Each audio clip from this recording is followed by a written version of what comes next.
Bonjour et bienvenue dans cette nouvelle vidéo. Euh, Aujourd'hui, nous allons parler d'un sujet très intéressant, que je dirais même très important.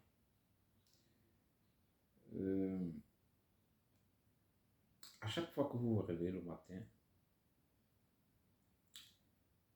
n'oubliez jamais ou alors n'hésitez pas de dire merci à votre Dieu en fonction de votre obédience religieuse, bien évidemment. Votre Dieu peut être la table, la chaise, le lit, les arbres, bref, je m'en fous.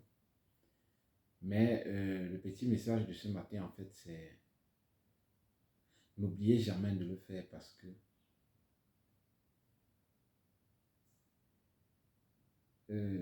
si nous avons eu, je vais dire, la grâce de se lever ce matin,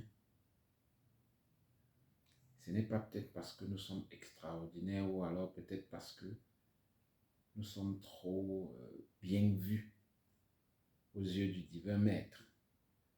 Parce qu'il y a des centaines et des milliers de personnes avec qui nous nous sommes couchés hier, mais qui malheureusement n'ont pas eu cette grâce que nous avons eue ce matin.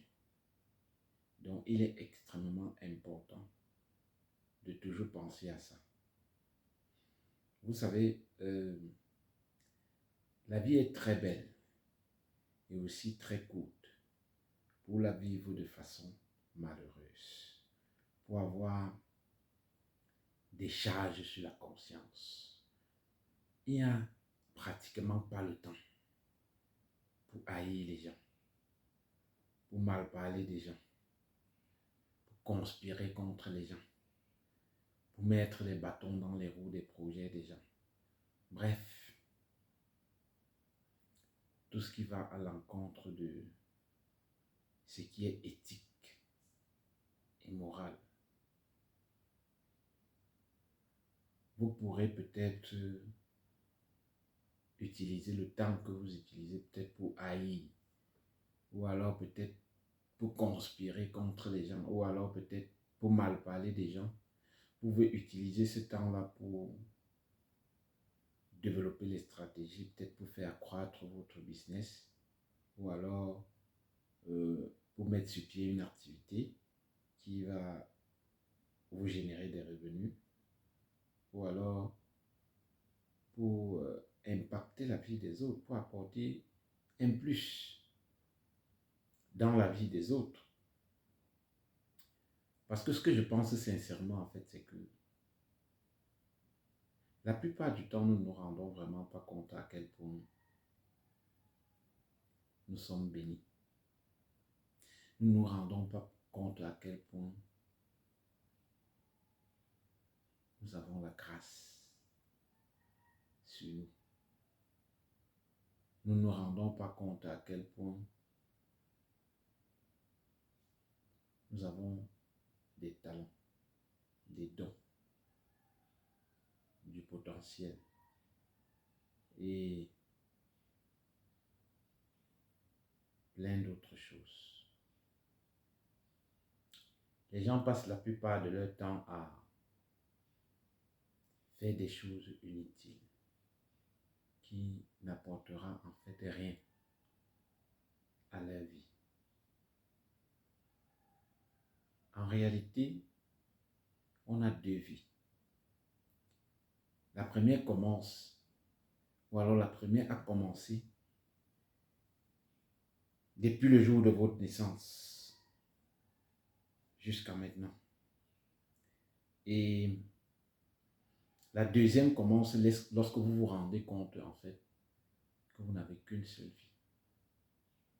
Parce que bon nombre de personnes quittent ce monde sans jamais explorer ou alors sans jamais se rendre compte à quel point ils pouvaient réaliser des choses extraordinaires. Et tout cela en fonction de l'environnement dans lequel vous avez grandi, des personnes que vous côtoyez, des enseignements que vous recevez, des livres que vous lisez, bref, de ce que vous entendez, tout ce qui agit sur vous directement ou indirectement de façon émotionnelle. Vous voyez, c'est ça en fait qui constitue ou qui meuble la grande partie de votre vie. Si vous ne vous rendez pas compte à quel point vous êtes chanceux, je ne crois pas que c'est le thème idéal. Si vous ne vous rendez pas compte à quel point la vie vous sourit, dire que la vie vous sourit ne veut pas forcément dire que vous êtes millionnaire ou vous êtes milliardaire, parce que la plupart des gens pensent qu'il faut avoir de l'argent pour être heureux. Non. Le bonheur se trouve en fait dans des petites choses, dans des choses de rien du tout. Comme par exemple, passer des bons moments avec des personnes que vous aimez vraiment, faire ce que vous avez envie de faire, manger ce que vous avez envie de manger, aider les autres à atteindre leurs objectifs, partager votre expérience avec les autres, impacter la vie des autres, être fier de vous, être libre dans votre tête. Tellement de choses qui n'ont rien à voir avec l'argent. Ceux qui pensent que pour être heureux, il faut avoir de l'argent, en réalité, c'est une aberration. C'est une aberration parce que vous connaissez au moins une personne autour de vous qui a de l'argent, mais qui est malheureux. Oui, ça c'est vrai. C'est vrai que la plupart du temps, on dit l'argent fait le bonheur. Je ne pense vraiment pas. L'argent ne fait pas le bonheur, mais l'argent contribue au bonheur. L'argent ne fait pas le bonheur, mais l'argent contribue au bonheur. Parce que vous pouvez, par exemple, avoir de l'argent et ne jamais être heureux. C'est ce que la plupart des gens ignorent. Il y a des gens qui ont de l'argent, mais qui sont les plus grands malheureux de la terre. Je n'ai pas besoin d'entrer dans les détails. Vous savez mieux que moi. Il y a des gens qui ont de l'argent sur cette terre, mais qui envient les pauvres. Qui, lorsqu'ils sont dans leur voiture, vous voient marcher à pied, et ils vous envient.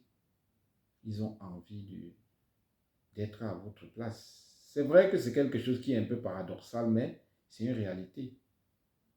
C'est une réalité. Vous comprenez? Il y a des gens qui ont de l'argent, mais qui ne sont pas heureux. Donc, si vous focalisez ou alors si vous basez votre bonheur sur l'argent, sachez que vous êtes en train de vous foutre le doigt dans le nez jusqu'au niveau de la clavicule. Parce que ce n'est pas de ça qu'il est question. Le bonheur se trouve dans des petites choses. Il faut savoir célébrer le moment présent. Il faut savoir apprécier les personnes qui sont autour de vous, les personnes qui sont dans vos vies. Parce que ce que j'aime toujours dire, en fait, c'est que nous agissons dans la vie des autres de 4 façons. Soit on peut ajouter, soit on peut diminuer, soit on peut diviser, soit on peut multiplier. Je reprends. Nous agissons dans la vie des autres de 4 façons différentes. Soit on peut ajouter quelque chose sur ce que ces personnes avaient déjà, soit on peut diminuer quelque chose sur ce que ces personnes avaient déjà, soit on peut diviser ce que ces personnes avaient déjà, ou alors on peut même carrément multiplier ce que ces personnes avaient déjà. Voilà les 4 façons dont vous pouvez impacter la vie des autres. Soit vous ajoutez, soit vous multipliez, soit vous divisez, soit vous enlevez, simplement. Maintenant, la question que chacun devrait se poser en réalité, c'est qu'est-ce que je fais réellement dans la vie des autres?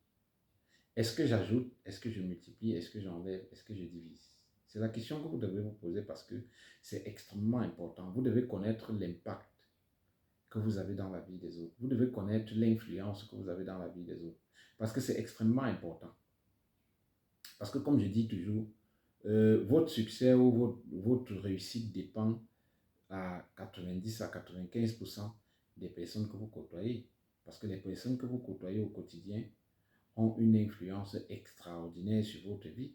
Du coup, si vous ne choisissez pas bien les personnes avec qui vous marchez, les personnes avec qui vous passez du temps, les personnes avec qui vous échangez, il est fort probable que vous ne réussissez jamais dans ce que vous entreprenez ou alors dans ce que vous envisagez faire. Parce qu'il y a aussi ce qu'on appelle le mental. Il y a aussi ce qu'on appelle la perception, la vue que chacun a sur la vie, la façon dont chacun a d'appréhender la vie.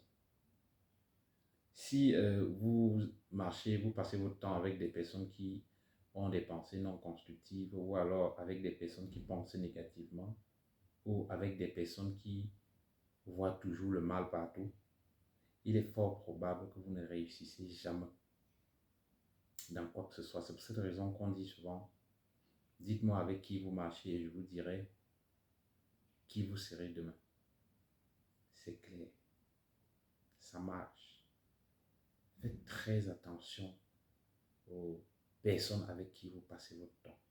Faites très attention au genre de personnes que vous côtoyez. Faites très attention aux personnes à qui vous demandez conseil. Parce que chacun, en fait, doit avoir un mentor.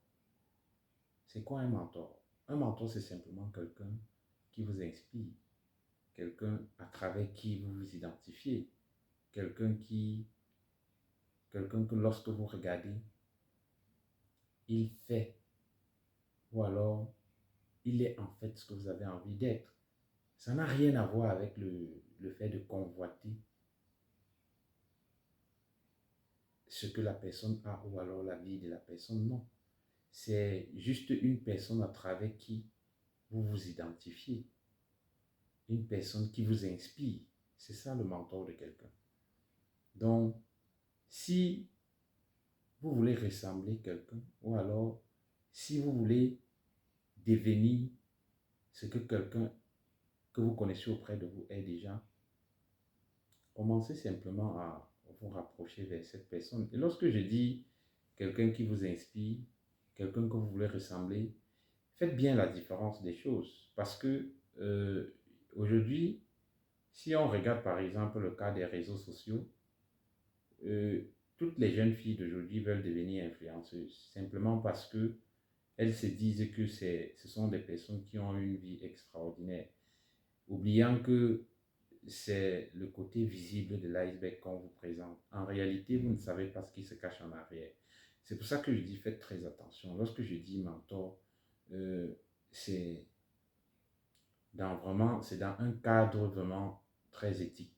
Vous voyez, ça n'a rien à voir avec des personnes qui font des pratiques mystiques ou alors des personnes qui euh, font des choses qui sont en marge de la société pour pouvoir obtenir un certain nombre de choses. Ça n'a rien à voir. Un mentor, quelqu'un que vous savez que oui, il travaille, vous avez en fait une idée, vous connaissez sa vie en quelque sorte, ou alors vous faites des recherches sur sa vie.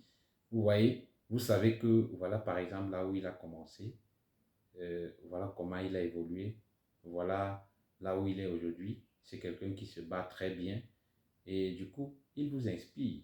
Ne prenez pas quelqu'un que vous ne connaissez pas pour votre mentor. Non, faites les recherches sur la vie de la personne simplement. Avant de dire que cette personne m'inspire, j'ai vraiment envie de devenir comme cette personne. Cherchez à savoir là où la personne a commencé. Cherchez à connaître le parcours de la personne. Cherchez à connaître là où la personne a commencé, par quoi la personne est passée.